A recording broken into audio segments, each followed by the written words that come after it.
Welcome to the Daily Mix. I'm Angella Sharpe. I hope you had an excellent weekend.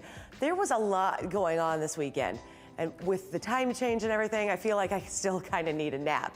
But if you were one of the many people waiting patiently for the Battlehawks to return, they finally made their return right here in St. Louis on Sunday. And I have to tell you, that crowd showed up, beating the Spring Football League record for attendance with over 38,000 people. I got to see a lot of people dressed up just like this outside. If you didn't know, I MC outside at the pep rally. There I am making people woo with their rally towels. So that's kind of what I do. I do that outside the pep rally to get people ready and excited to go into the game. And inside the game, like I said, was packed and the energy was electric. You know, it's always really fun to kind of watch. You can say anything you want to on a microphone inside a stadium full of happy people, and they will definitely do it. They won't always do it outside, so I love kind of challenging myself to see what we can get done, but it's very exciting. Of course, there are a few more home games left for you, so if you haven't gotten tickets yet, you need to get your tickets to go see the Battlehawks. It's gonna be so much fun. You know what else is going to be fun? The guest I have on later in the show. I've got Edward Thornton on. Now, he has done this video about the monastery. Remember that club? Bring Dat Mono Back. And so he's going to tell us all there is to know about it. I got a lot of questions for him. So let's get started on today's Daily Mix.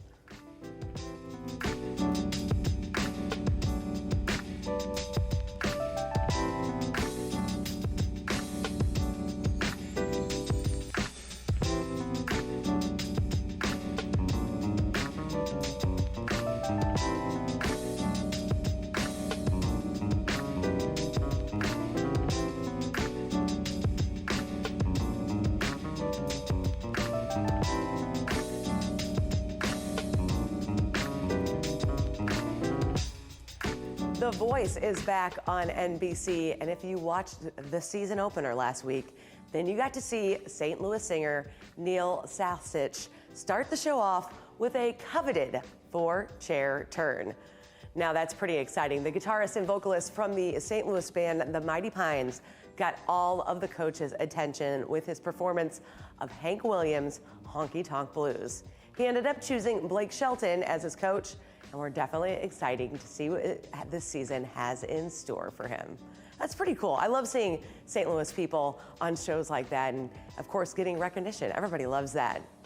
Now another season is just about ready to kick off. You wouldn't know it today, but that of course is spring. Yeah, we're already starting to see some signs, right? We've got the longer days and the return of some of our favorite things. The weather, we're kind of waiting on the weather a little bit. The weather's got to catch up. You know St. Louis weather. Today it's going to be 30, tomorrow it could be 94. We don't know. But like so many other things, the riverboats at the Gateway Arch are coming back. The 2023 cruise season is officially underway with the return of the daily riverfront cruises that explore the history of downtown St. Louis, from its landmarks and architecture to the river's role, both past and present. The Paddle Wheel Cafe is also now open, and their specialty cruises kick off this week with the Missouri History Museum Takeover Cruise on Thursday and the Sunday Brunch Cruise on none other than this Sunday. One of the 3 captains at the helm this season will be Riverboat Captain Kevin East. This is his 31st year as a captain, and in 1992, he was the first African-American in the state of Missouri to get his license to navigate a vessel. His captain hat and jacket from his early days are now in the collection of the Missouri Historical Society and will later be on display at the History Museum in a new exhibit called Collected. I'm sorry, I think this is absolutely the coolest thing possible. Can you imagine still being alive and having something you did being the first of, and uniform that you wore being on display? I think that is amazing, and I bet that's got to be super special to him. I would love to find out more about his life. That is so cool. Now, to find a full list of upcoming riverboat cruises, and who knows, maybe even get Captain East will be at the helm, go to gatewayarch.com/riverboats. Sea lion spring training is also back at the St. Louis Zoo. The sea lions and their care staff are working hard on high jumps, flipper walks, high dives, swimming, and more. I love this so much. Throughout the show, the staff will explain sea lion behavior, positive reinforcement training, animal fun facts, and the need for conserving their ocean habitat. Now, the spring training shows will take place every day at 1 and 3, weather permitting, now through March 26th. After that, you can catch a spring weekend show on Saturdays and Sundays for the month of April. I took my niece and my nephew there before they moved away, and I've got to tell you, it was so much fun. The entire drive there, my nephew was talking about how the sea lions throw frisbees out to the crowd and that he really, really wanted one. He really, really, really wanted one. And guess what Gel did? Yeah, a frisbee came and I caught it so I could give it to him. And he was thrilled because he swears you can see their sea lion's teeth marks on the little frisbee. It was pretty neat. Now you can find a full schedule at stlzoo.org/sea lion show. Now expect to see a sea of green in Dogtown this Friday for the annual St. Patrick's Day Parade and Irish Festival. The Ancient Order of Hibernians and the Dogtown United work together to celebrate the vibrant history of the Dogtown neighborhood. The festival will include a variety of food and drinks, music, an Irish culture zone, vendors, and more.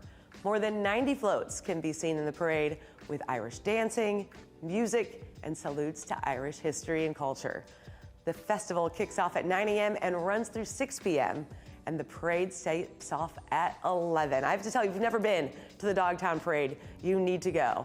It is always a party. Yes, people normally would be at work at that time. For some reason, they're not, because they're all down there. You can find all the details at dogtownunited.org and stlhibernians.com. The Armory STL also has big plans this St. Patrick's Day. Their doors are opening early this Friday at 11 a.m. for a full day of specialty drinks, special giveaways, and virtual prize wheel, and so much more. St. Louis cover band Trixie Delight will perform that evening, and starting at 8 p.m., the Armory will donate a portion of the evening's admission fee plus $1 from every specialty drink called the Lou to St. Patrick's Center. You can learn more about the Armory at armorystl.com. This weekend, City Winery opens at City Foundry STL. The urban winery and live entertainment venue will offer food and wine experiences, private event spaces, upscale dining options, and a fully functioning winery. Intimate concerts and live performances will include everything from big names to rock and jazz to local artists, comedy, podcast recordings, and so much more. Gilbert O'Sullivan takes the stage this Saturday for opening night. I'm pretty excited to check out this whole thing because there's a City Winery in Nashville, which I've been to before, and those intimate concert settings are some of my favorite there. So I'm really excited. I'm actually going to the City Winery on Thursday night to kind of check it out. I can't wait to see if it's going to live up to what I've got in my mind. I think it's going to be really cool. You can find a full lineup and learn more at citywinery.com/St. Louis.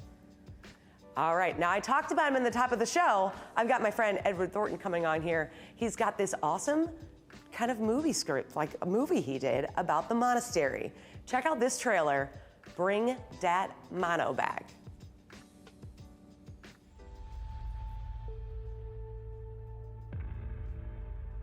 Let's call it the monastery. So that's what we did. We called it the monastery. We got that crowd up out of there, brought our crowd up in there. First night we opened, 900 people.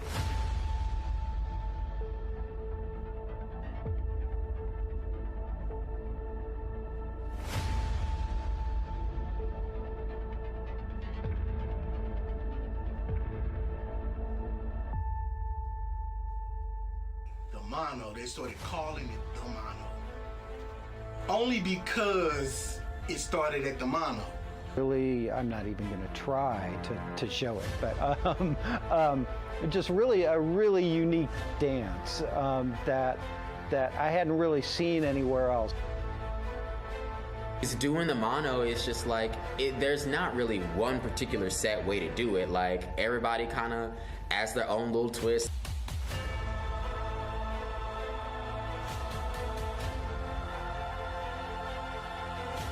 Monastery was a LGBT club before it was ever a hip hop dance club. St. Louis had collectively a sound and a movement.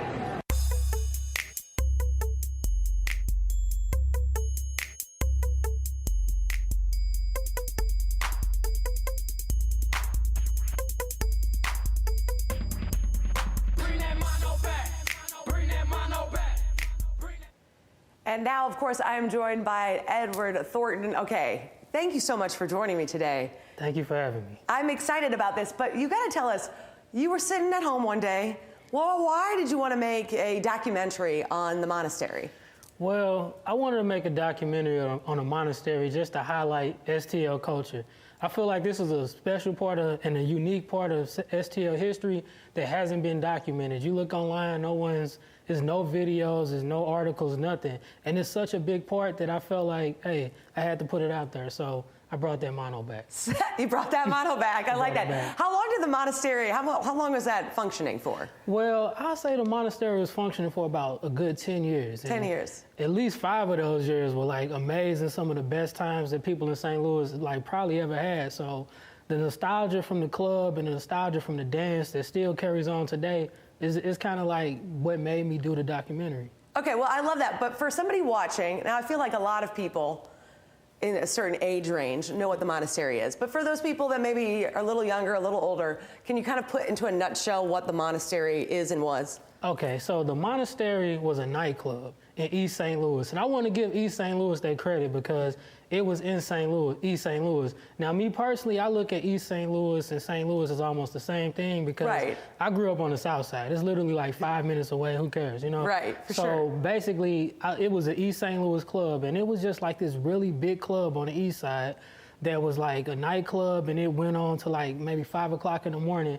and people would go there and party on the weekends, you know, because when the St. Louis club shut down. So this club spawned some like really big dances. It was a dance club, and the people at the club, they started dancing, and the dance kind of just took over the world. So it's about an early 2000s club that spawned a dance that took over the world. So the monastery is that. It's a club that with a pretty unique dance that took over the world. Can you do the dance? I mean, I can, but I'm not like the best, you know. Okay, I could try to, you know, I could try to do it, but I'm not the best. But if you guys watch the Bring the Mono Back documentary, some of the best people doing the monastery on there, and they'll show y'all what it's about.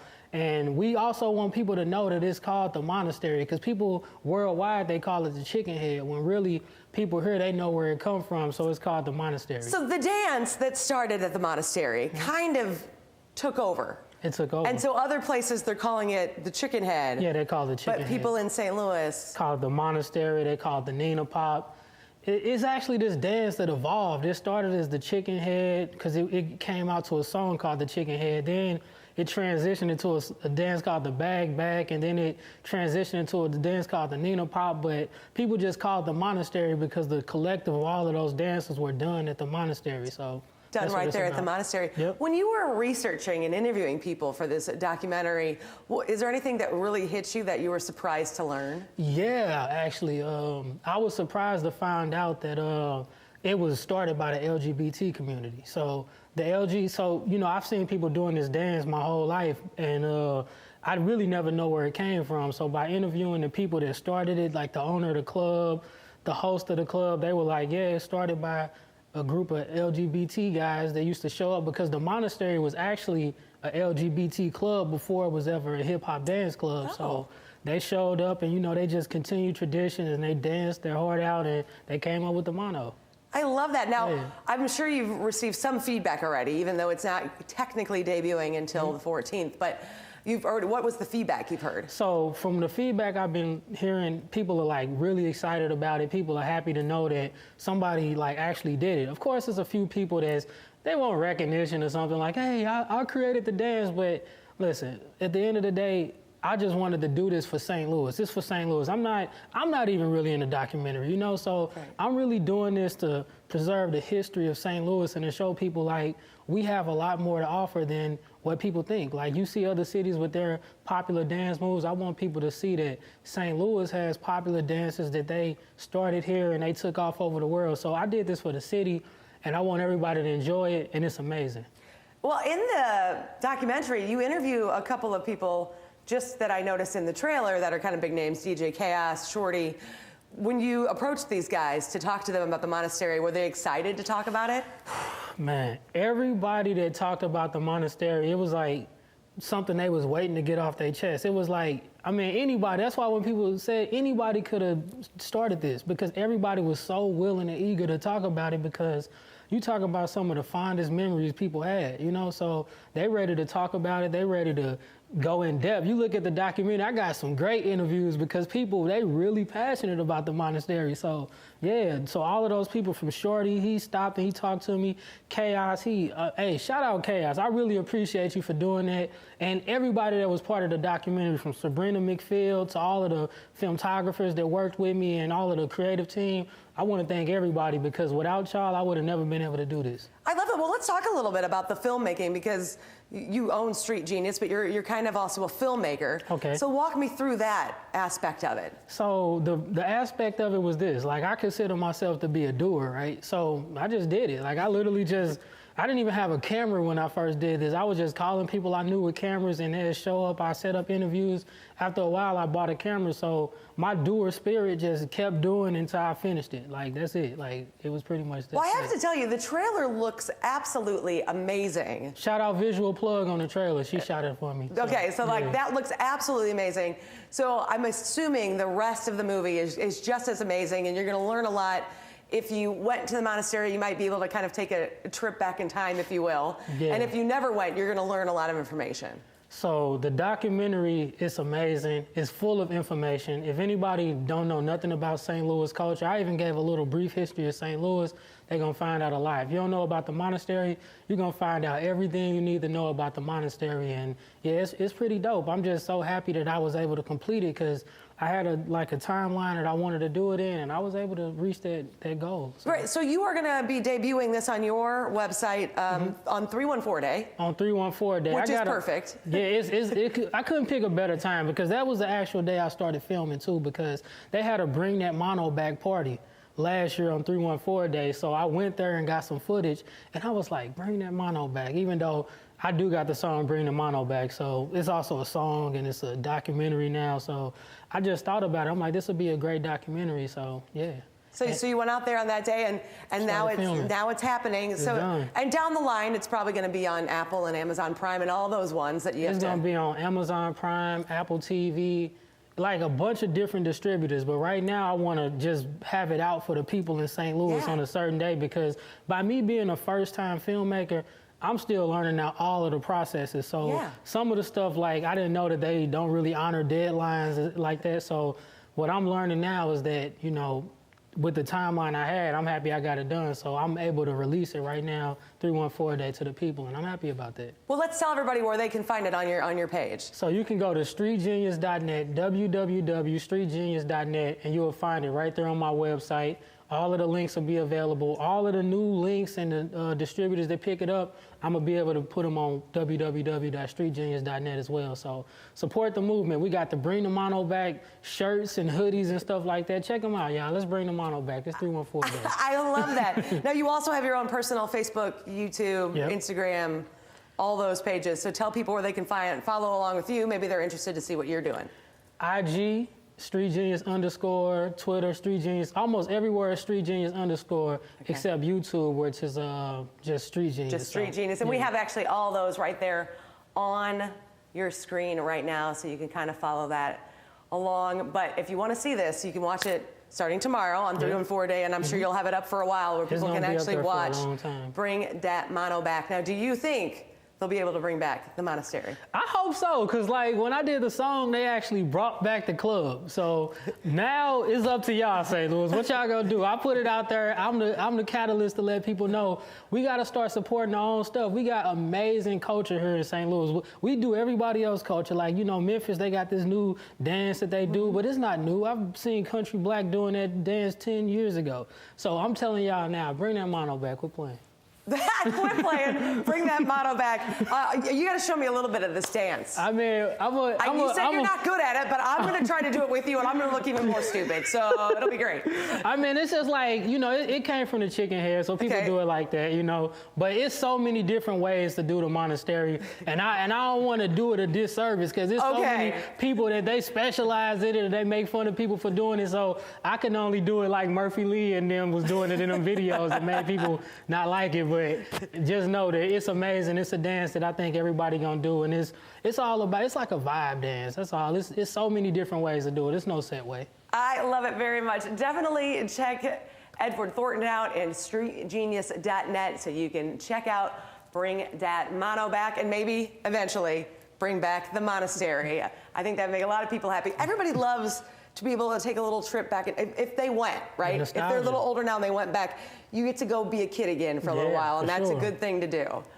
And after you follow Edward Thornton and all of the things on streetgenius.net, you can follow us on Facebook, YouTube, Twitter, and Instagram.